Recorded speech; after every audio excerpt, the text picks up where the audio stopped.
got to be really hard that, you know, like 100,000 people just learned your move. They just know that that's a way that you played that specific hand. It's great. It's really good advertising, because then you get into a game that's not on stream. Mm-hmm. And I've experienced this at the World Series.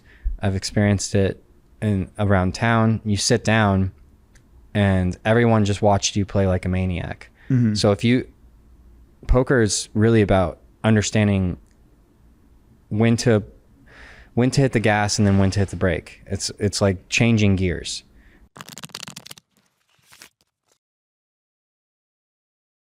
Hey guys, it's JC with Drop the Book. I'm sure you're already betting this NFL season with DraftKings, FanDuel, or your local bookie. It's time to drop your book and bet juice-free. You're getting screwed by the juice. It's crushing everyone. It's crushed me in my sports betting history.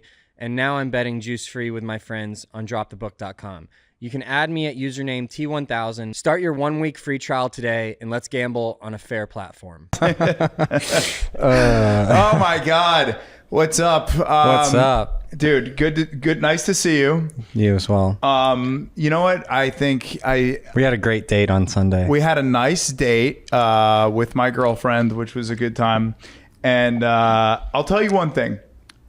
Right now, I bet you are thanking your lucky stars that you're a sober guy. Yes. Because JC and I went to ACL on Sunday. We did. And I got fucked up, dude. I had a great time. I went out on Friday. I had a big show. I got open bar at the show. I was boozing it up. I came back down here. I went around. I met up with some friends. I had some drinks. I went to the White Horse. I stayed out till like 2 a.m. Then Saturday, I can't really remember what I did, but I remember that I was out pretty late.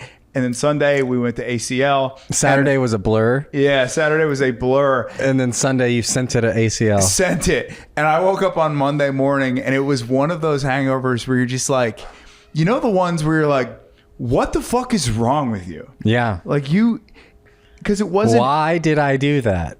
Yeah. Why did I do that? Because we went out on Sunday night and. Oh, you went out after? Yeah. I went home. You were on your best behavior. So we left the Killers. And up until that point, I had a nice, reasonable day. I'd had 3-4 drinks for the whole day. I've been a good Irish Catholic saint.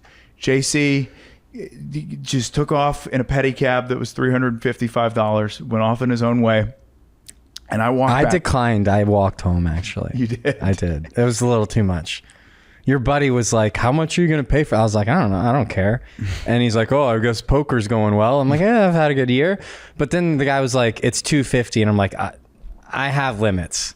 It's like a 1.5 mile, 2 mile walk. I'm like, I'll just walk. Like, you got to set the line somewhere. Yeah. And you know, I can just take the extra steps. But dude, it was one of those mornings though where like, if I had not gone to Fraser's after I linked up with you, just like from the moment we left to the moment I went to bed, I just tacked in an extra like 6 extra drinks, you know, before bed.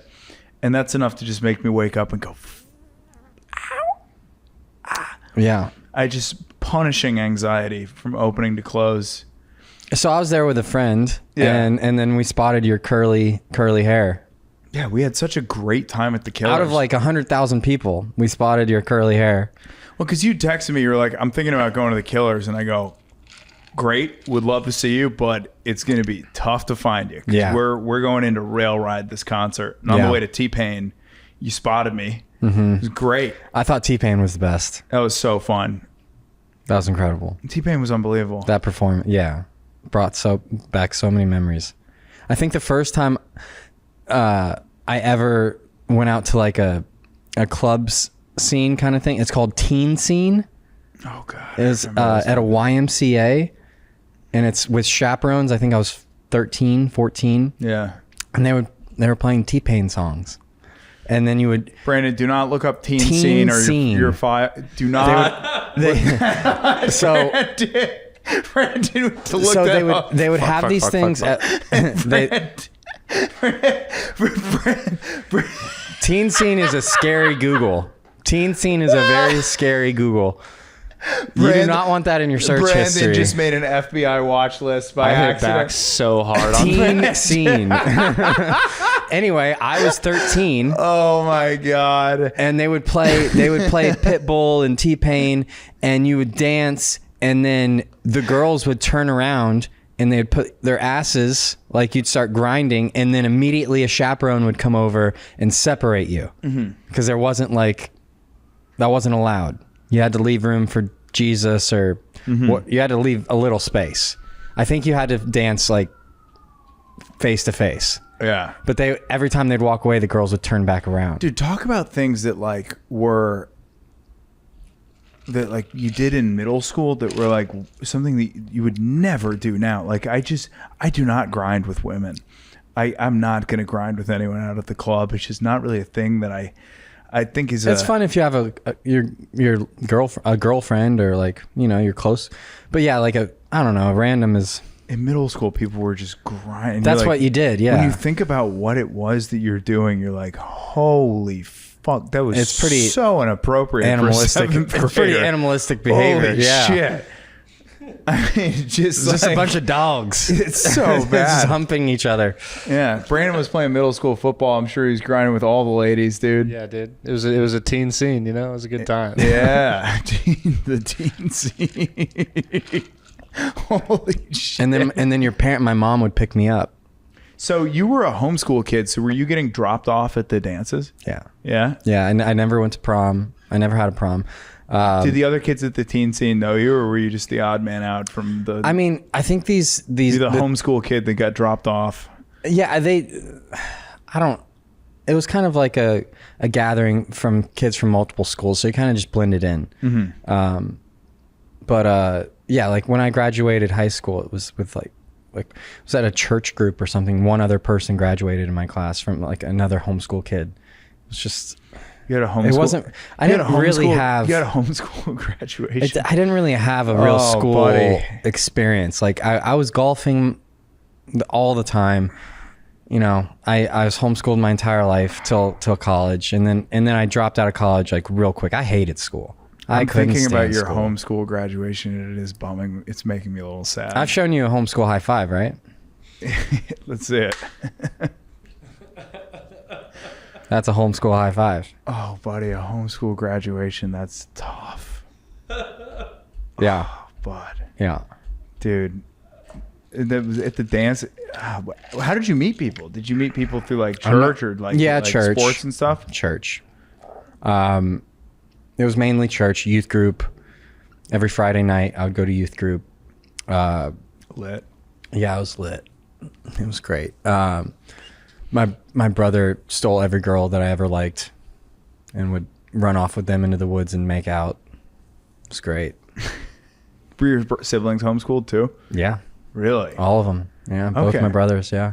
Well, your mom doesn't really seem like she would be the type to like over shelter or helicopter parent you guys, right?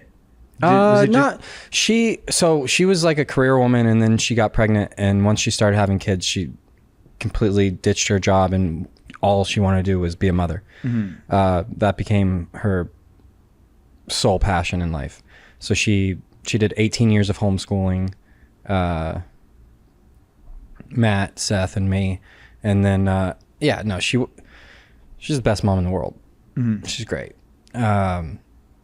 It's not too overprotective. Like I had a curfew, but once I got to like 16, 17, I could almost do what I wanted and stay out pretty late. And then 18, I moved out and I was independent after that. It's got to be an insane culture shift to go from being like this homeschooled kid to all of a sudden you're just young. You have money. You're playing poker. You can kind of do whatever you want. You're in South Florida. Like, what is it? Yeah. Because for most kids, for me, it was an adjustment where I'm in prep school and we're drinking a little bit, we're sneaking off, we're having fun, to college. That's like a huge transition. For you, it must have been like, it's a different world, right? So it must have been like you became a different guy. I got my first girlfriend at 18 and she was 11 years older than me. Whoa. And she was technically married and just finished battling cancer. Yeah. I think they were legally separated, so they weren't like romantically together. But that was crazy. The Bible doesn't care. I mean, yeah, my first girlfriend was like 29 and I was 18. No way. Yeah, my parents did not approve. So what brought you guys together? Poker. Really? Yeah, she worked at the local poker room. So how'd you guys meet? She was dealing cards. It was crazy.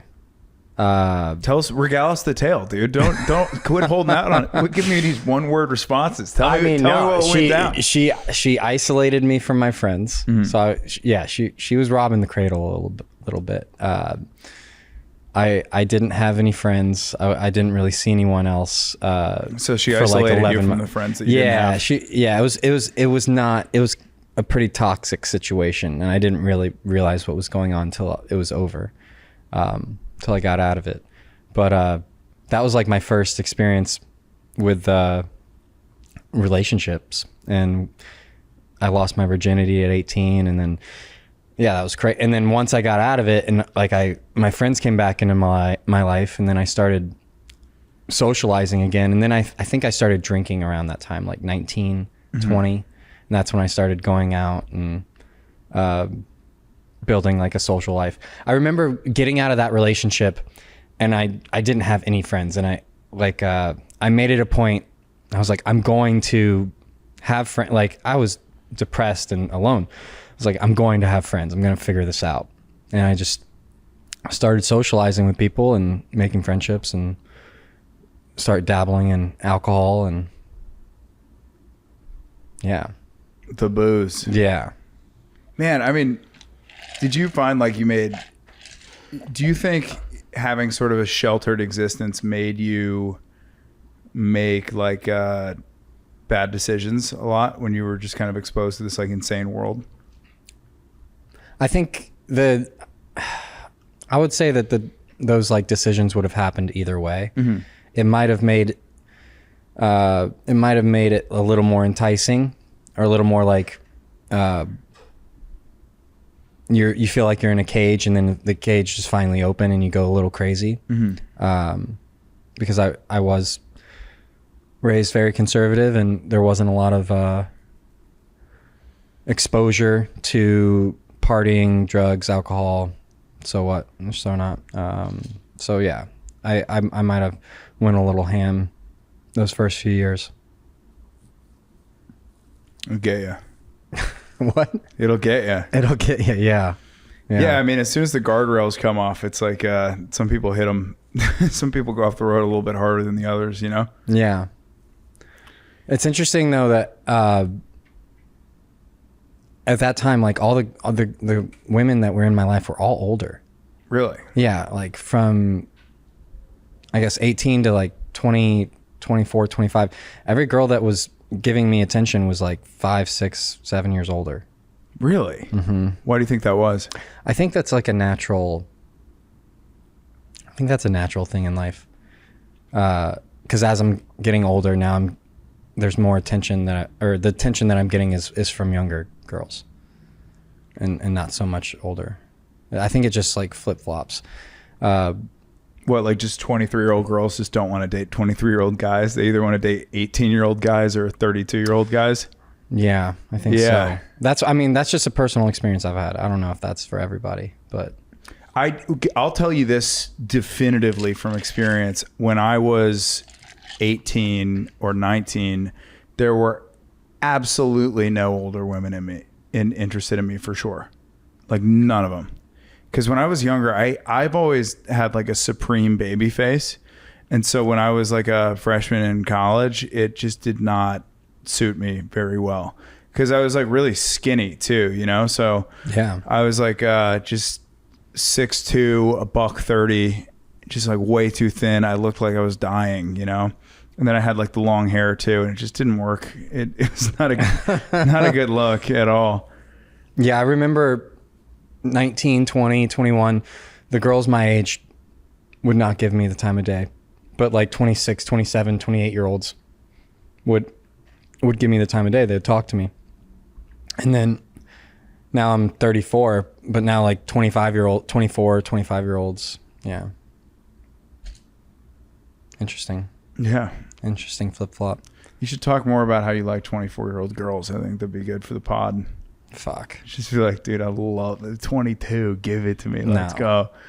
I'm just saying in generality. Like, I'm just in general. No, but all right. On a total tangent today, Brandon earlier today did talk about how his fridge was demolished by a power surge or something when you were out of town and everything rotted. Yeah, I got all fucked. Got a new fridge coming in though. So I made this mistake once. I go home, as we all know, for like 4 or 5 weeks in the summer. And I used to live in this freestanding bungalow on the east side of Austin. And so it's just a little kitchen, little bedroom, little bathroom, right? Teeny little place. And I had a fridge in there. And I have this tradition that I like to do, which is if I know that I'm going out of town for a long period of time, I like to just go in and clean the shit out of the house.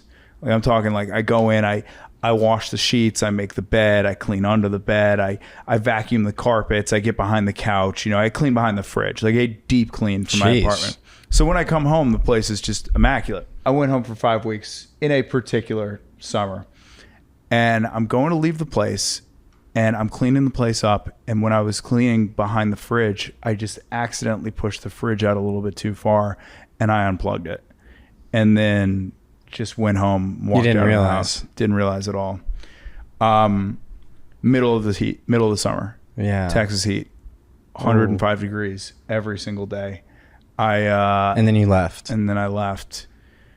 And I was also doing a thing where to save a little bit of money on air conditioning, I would just turn my AC units off when I would leave town, which, by the way, if you live in a super hot climate, do not do that. Your furniture, things will start.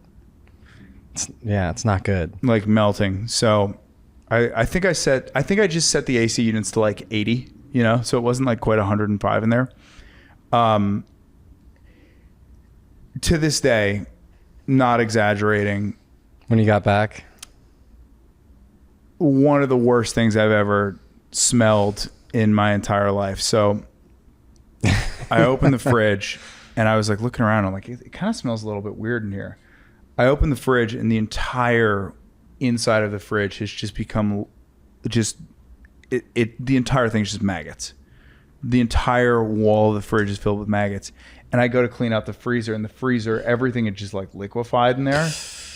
And I picked it up and I like immediately started like dry heaving, right? So I got to start somewhere to clean this out. I need to begin at a certain point. So I go to clean out the freezer and I open it and I take out a bag of chicken tenders, and the chicken tenders had liquefied over the course of 5 weeks. And I dropped them and it spilled all over the ground. And I started throwing up. And dude, I got a skin infection from where when was this? This was like last year. Oh. I got an infection in my leg from like this stuff hitting me. It got all over my hands. It was fucking disgusting. Oh. And so the fridge is totaled. So I hired my cleaning ladies to come in and clean out the fridge and do the best they could. I gave them $200 to spend an entire day cleaning the fridge. And then I started realizing that like the maggots had gone into the vents and stuff. The fridge is totaled, right? So yeah, just wheel it out. I need to replace the fridge. This is my mistake. How are we going to do this? How are we going to get a new fridge for the apartment? I went into the back panel of the fridge. I unscrewed the part where the air compressor is. I unscrew the panel. I take it out. I find a bunch of wires. I grab the wires. I just go yank, screw it back in, plug the fridge in, doesn't turn on. I go, perfect. Broken fridge. I call the landlord and I go, hey, I don't know what the fuck happened when I was out of town, but my fridge is destroyed. It just must have short circuited. You guys gave me some cheap fridge. It's completely broken. So you're admitting to insurance fraud on the podcast? I need to get this fixed right away. And they came over. Do you still live at this apartment building? No, I left. So they replaced the fridge? They replaced the whole fridge. Did they see all the maggots? Yeah. I mean, Wow. which begs the question, if it really was the fridge that broke and not me that broke it, why would I clean it? Because I'm a good guy. Yeah, for sure. That's why. That's disgusting. Fucking terrible. But the landlord before that, I think we talked a little bit about this on the pod. Our our good friend Goob. And Brandon, if you don't mind pulling this one up, it's pretty cool what he's doing is Goob just sort of out of nowhere remembered that he got fucked by a college landlord. Like the college landlord came and tried to collect a bunch of debts from him, and because there was really like nothing that he could do about it, they all try to keep your security deposit. I know that. I had that happen multiple times. They all desperately try to hang on, and then they send you a bill at the end for additional money. And they did this to Goob. And one of the things that they do at college apartments is it's not like an adult apartment where like some of the adult apartments, they'll go like, oh yeah, the security deposit's $200 or $500. At these places, they're like, no, the security deposit is a month's rent, and they try to keep it. I had this happen in my adult life. So when I moved to Austin, man, I had three main sources of friends. Source number one was stand-up comedy. Source number two, Squatch Fitness. Source three was the apartment building that I lived in. I lived in a building called the Core Zone. And I just had so many friends that lived in this building. Everybody was really cool. And the building, unfortunately, was like falling apart, right? I started to get sick at the end from living there because a pipe had burst in the ceiling because of the Texas freeze on the 6th floor. And water had come in and they had just like sealed it. And I think there was just chronic mold throughout the apartment. So the entire time that I lived there, I had a cold going. It was fucking terrible. It was a terrible place to live. And so gradually, because of the condition of the building, they had like massive roach infestations. They had carpets in the hallways for whatever reason that just got gross. Over the course of, 2 years, me and all my friends from that building moved out. Now, midway through us living there, the building was acquired by this company called Graystar. Graystar hit up me last year. This year.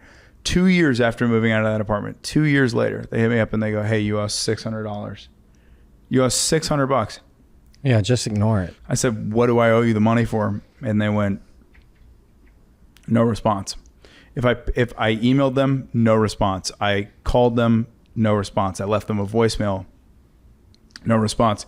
So I got together with everyone from the building. I put everyone that I remember their info. Did you tell this story? Yeah, I think early on, but there's an update to it, which is I put everyone in a group chat together, and I sent out a big text being like this, and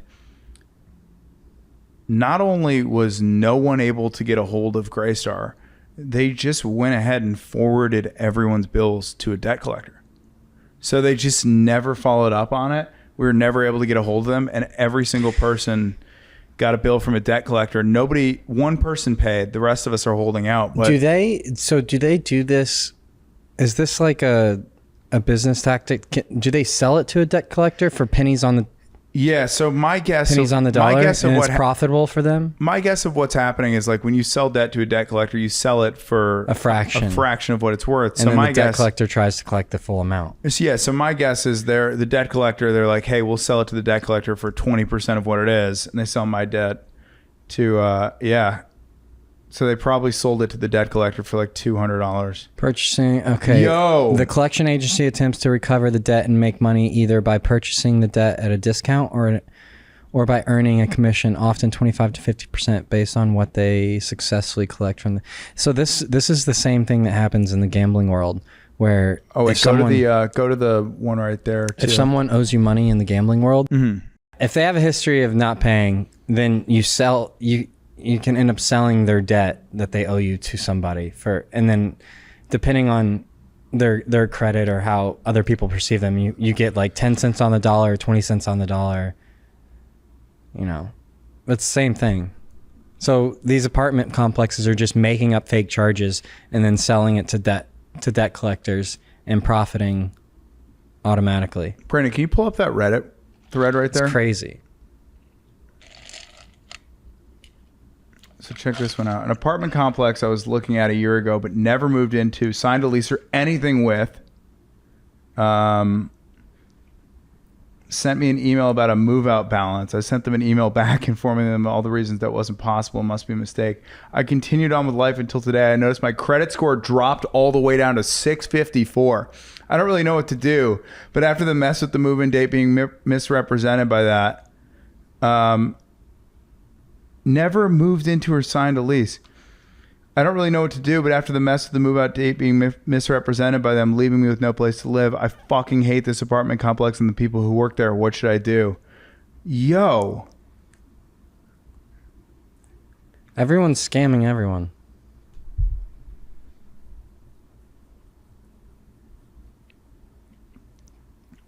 That's crazy. Yeah. Yeah, just by the way, for the record, for anyone on the podcast, I just want to formally say that I do not think in any capacity it would be appropriate for anyone that listens to this podcast to leave a review of the Corazon apartment complex in East Austin. You do not do that, because that would be, you didn't live there, and it would be wrong for you to do that.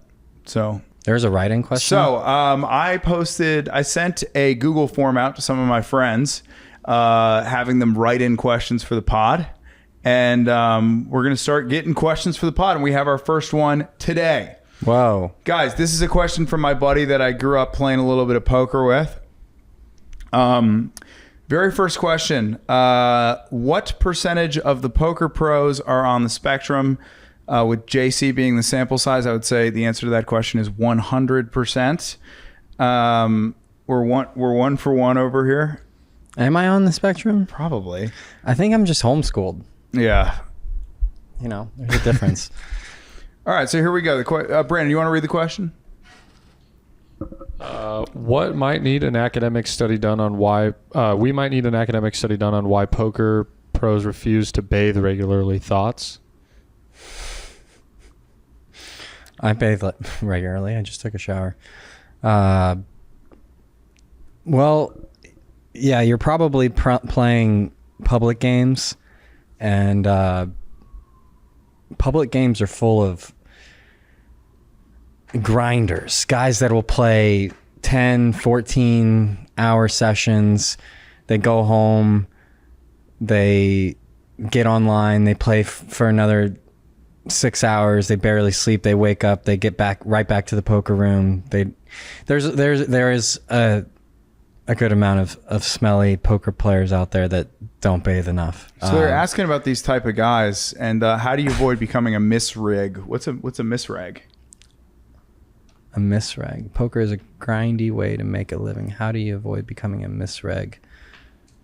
I've never heard of the term misreg. Can we look that up? What is a misreg? Slang term in poker for miserable. Oh, a miserable. Yeah. Well, I mean, what's a misreg? Just a misreg is a slang term for miserable, unhappy, or unpleasant regular player who negatively impacts the table atmosphere by being toxic, complaining, antagonizing others, or creating negative table talk. I know a few of these people. Yeah, I've met a lot of these people. This is the main reason that private games are created, is to keep these people out of the game, because they negatively impact the atmosphere of the game. They negatively impact the it's extremely hard to have fun playing poker when you have miserable people at the table that are either, when they're winning, they're loud and obnoxious, and when they're losing, they are complaining, and it's everyone else's fault, and everyone else needs to not have fun if they're losing. It's an awful experience to be around these players, especially you're dealing with losing and winning lots of money on a consistent basis, and as a professional, or as someone that makes a living doing it, you don't have the right to ruin someone else's time when it's their day to win. Yeah, you're winning the money the majority of the time, and overall you're making a living off of this game and off the people around you. So you need to really watch yourself when you're losing, and make sure that you're not giving off the sense of entitlement, like you're the only one allowed to win. Yeah. Because then it's like the people that are funding the games are going to look at that and be like, fuck you. I'm finally winning. I haven't won in, multiple sessions, and I'm still down overall huge. And I win one big pot off you, and now you're bitching me out or complaining to me, when if you look at the history, I've paid you so much money, and I'm paying your bills. So go fuck yourself.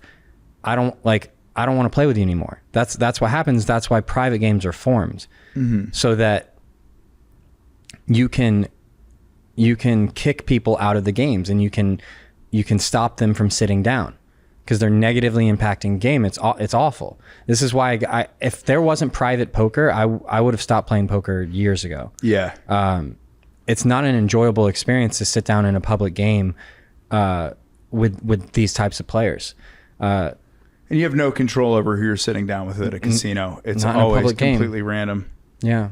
Yeah. But I think the community as a whole is all waking up to this stuff. And the guys that are doing it right are taking more of an initiative to create a good atmosphere, even in the public like the games. Table 1 guys? Table 1 guys, sure. There's guys at the lodge. This guy, Jeremy, that I play with. So the lodge has public and private games? Yeah, he plays a lot of public games, and he creates a really good atmosphere for everyone. He does this thing called the Spartan game, where if anyone busts or doubles up, everyone at the table has to do 10 push-ups except the person that won. Okay. So if someone gets stacked, loses all their chips, or if someone doubles up, everyone except the winner has to do 10 push-ups. It's a really cool interactive game, and it gets everyone up and moving. It creates a good atmosphere.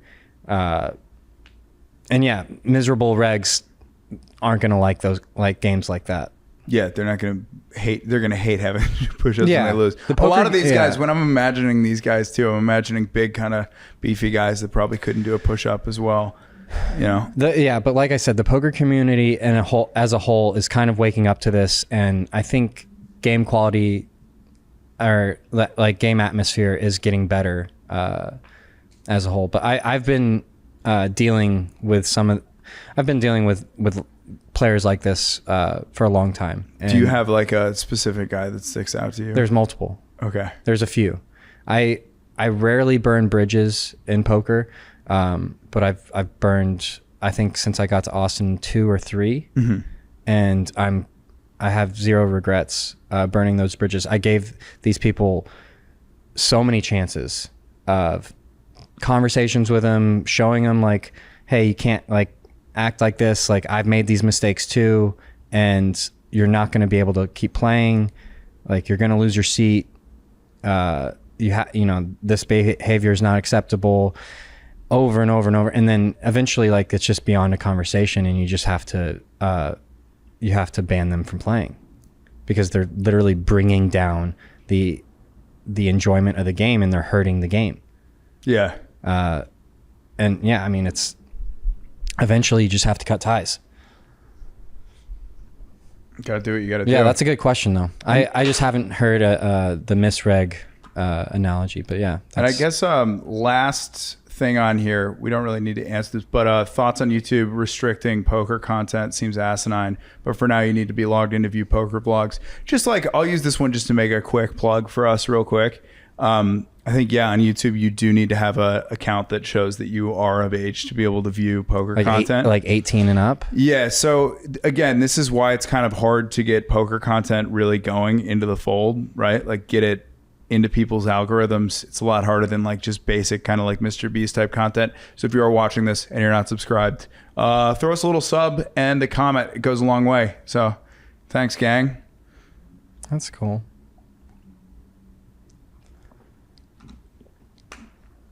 What is this? This is WSOP 100K. Oh, they're heads up. What are the blinds? Blinds are 500K, 1 million. Yeah, this is Osmus versus Hutchinson. 5 deuce board, which gives him top pair and backdoor diamonds. Oh man, there's already 16 big blinds in the middle. For Hooney. Osmus with this overpair. Did you pick this hand out? I did.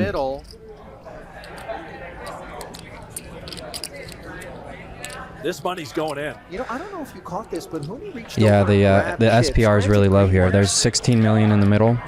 while Osmus And, had yet to act. 24 and 27. 20, there. 24 million effective is, yeah. SPR being stacked to pot ratio. We're learning, baby. We're Oftentimes, learning. I know when I'm in the cash game streets, It's also it an cuts overpair versus one of top two pair ways. heads You up is correlate, but a bit of a lot times cooler. people will do it looking to dissuade Oh you my from goodness. betting. Other times it's because they are actually going to get it in, which is exactly what Hooney has done here. Osmus knew, Covering stack. knew what he had. We need a 9 or a 7. The worst We of need it no 9, no 7. has come in against Hooney on multiple Running occasions diamonds would work. already here at this FT. Yeah, not much to really analyze here, but yeah. Just a fun bad beat. It's his turn.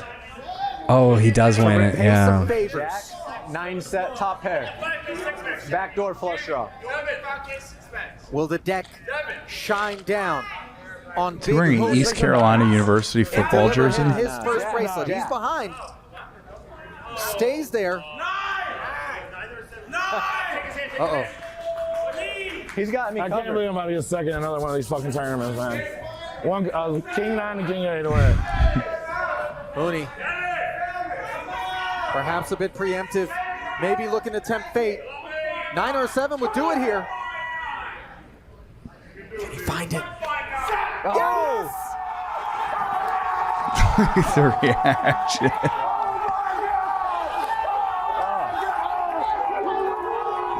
Look at that guy spilling beers on him. I played with him a couple times. Who's that? Big Honey? What is it? They call him Big Honey or something like that. Hutchinson. He's a high stakes grinder. Okay, this hand is very, very interesting. This is Rampage versus Mariano, and I think the progressive bounty game is on. But this hand gets crazy. Okay. Let's play this one. You see, now he slowed his ass down. So Rampage limps in with 4-deuce offsuit. Shit. All right, go. How can I not lose 1,500 in this still? Everyone, yeah, Francisco calls 6-deuce.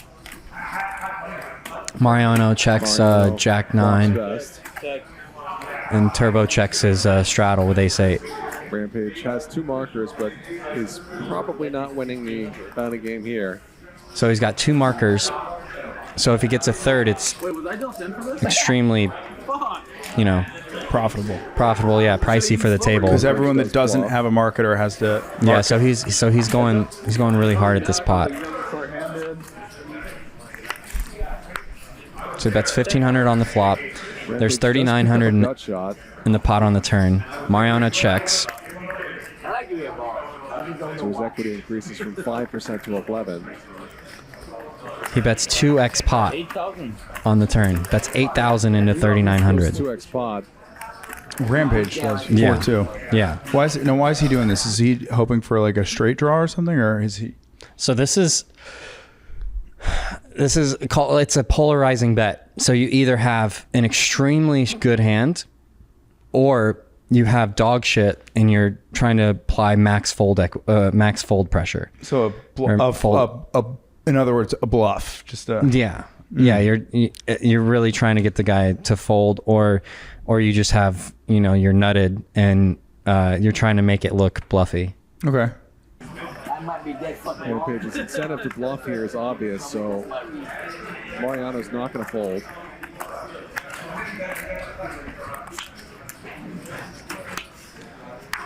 The river's a brick for Rampage. He had a gut shot to the wheel. Rampage whiffs.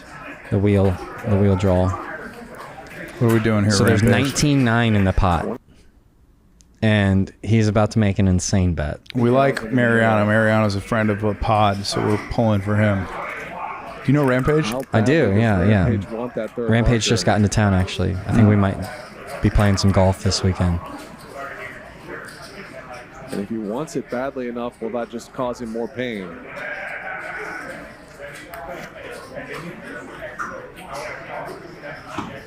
Oh, he wants it badly. 55. That is a Such bomb. A try hard. It's insane. 55K. So You're pause such it. a try hard. So this is pretty cool. Like immediately Mariano says this is such a try hard. So immediately his instincts and his intuition is telling him that like this is not a real hand. But this bet is so hard to call when it's 55,000 into 19K. Oh yeah, you got a pair. You're betting over two times the size of the pot, 2x pot.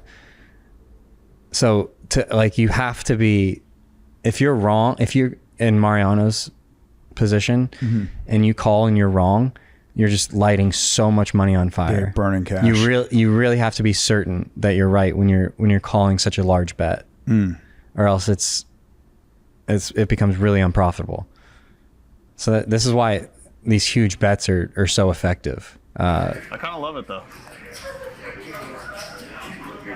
Almost They're just so 3x hard to pot. call. That's how desperate you are. Can you spread the pot? Mariano is saying all the right things.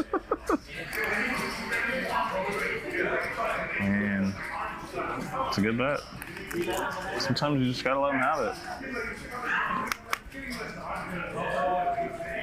Well, but he folds. Wow. Rampage gets it through. Had to try. What a bluff, man. What a Yeah. strong bluff.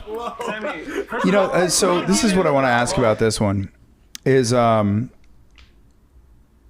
a flop.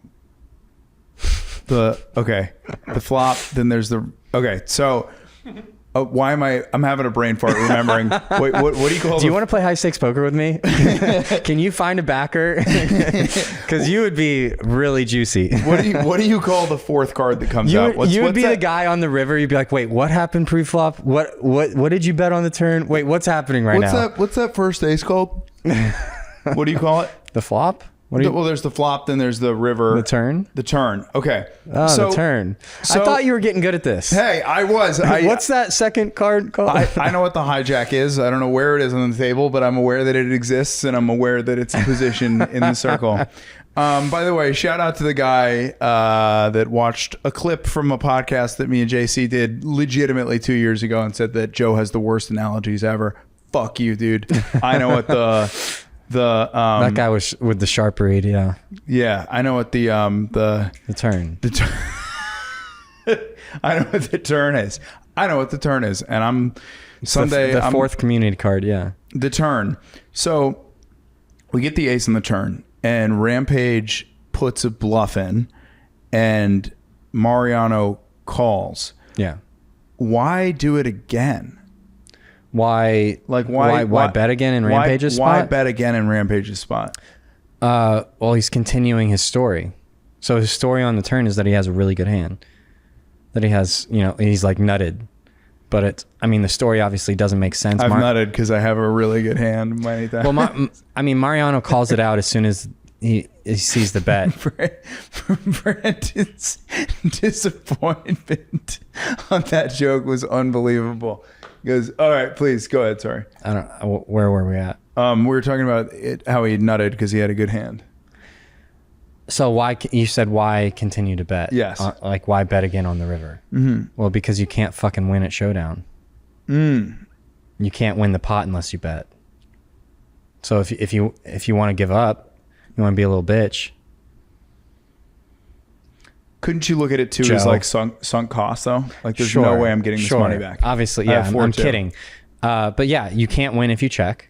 So, and he's playing for a third button, and it's extremely difficult bet to call.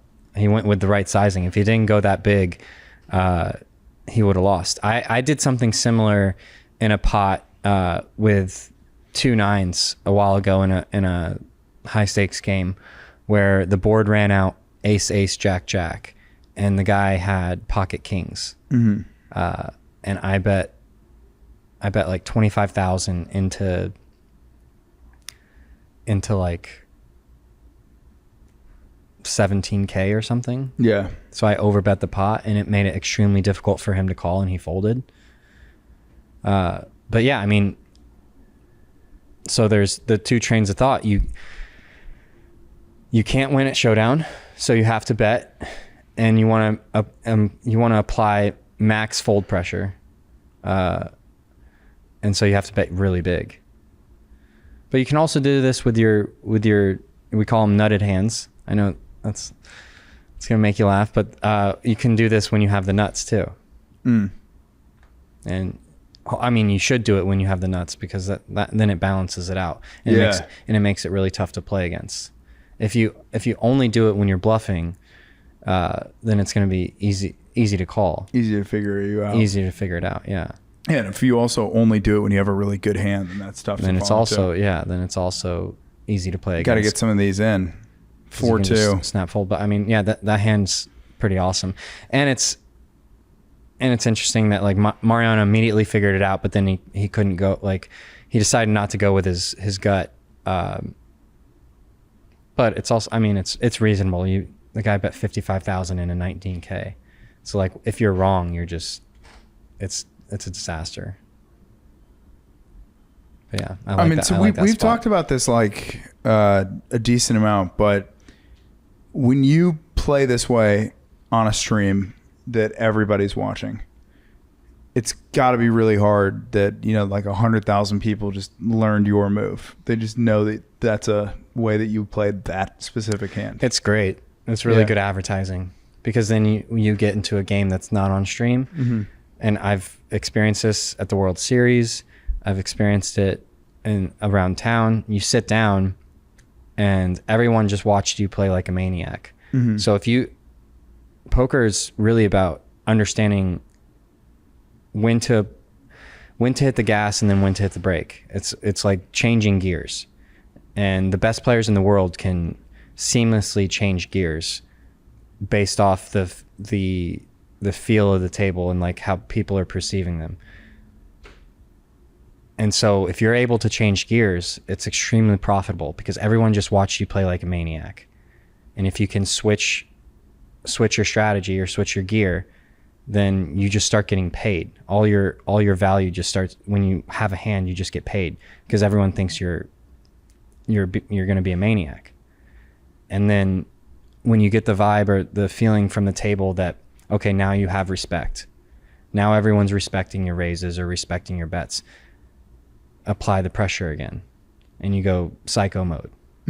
So it's changing gears is it's an art form that you have to learn over time. But it's difficult, because then there's variance, right? Then you take a bad beat, and then it affects you emotionally, and then you start playing with a bad emotion or like a negative emotion, and then you kind of lose track of where you're at. And yeah, it's all a learning experience, and as you play more and more, you get better at it.